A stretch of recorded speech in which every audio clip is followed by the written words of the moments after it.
Sian Lim bukas na magkatrabaho si Kim Chiu at Kim napaiyak nang matanong ang patungkol sa kanila ni Sian Lim. Muling ang nagsalita ang ex-lover sa magkahiwalay na panayam. Sa isang panayam, tila napuno na ang It's Showtime co-host sa pagsalita ni Sian tungkol sa kanilang natapos na relasyon.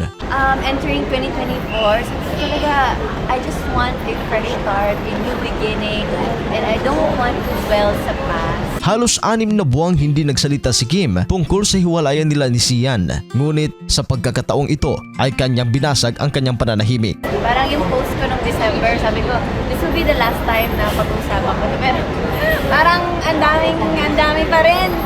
Parang hindi naman siya mapag-uusapan if no one's lighting the fire. Mutual decision ang naging hiwalayan nila ni Kim at Sian. Ito ay matapos ang 12 taon nilang relasyon. Sa ngayon, umaasa si Kim na tigilan na ni Sian ang pagbibigay ng anumang pahayag ukol sa kanilang breakup. Give it a rest and let's leave respect to each other. And it ended, the journey was beautiful. Sa huli, tila naiiyak na sinabi ito ni Kim. Ayoko nang mag-smile.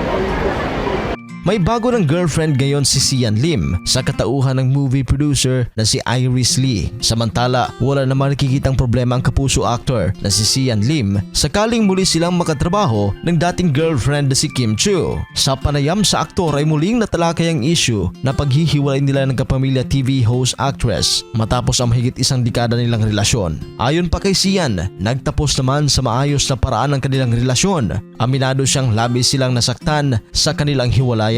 Masakit yun para sa amin. And we know masakit para sa kanila. But of course sa amin, where it's coming from, masakit din po yun. So that's a very painful thing. I understand that they're going through pain. But I do not deserve the false accusations, the lies being spread.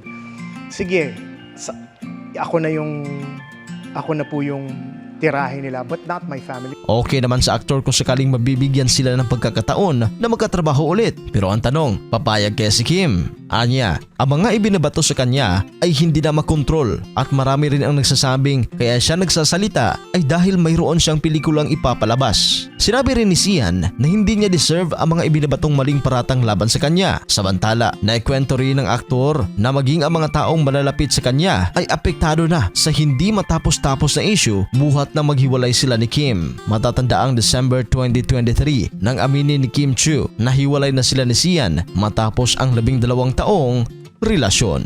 Ano ang reaksyon niyo dito? Please comment down below at sa mga hindi pa nakapag-subscribe, huwag kalimutan mag-subscribe sa Showbiz Caster. Maraming salamat po.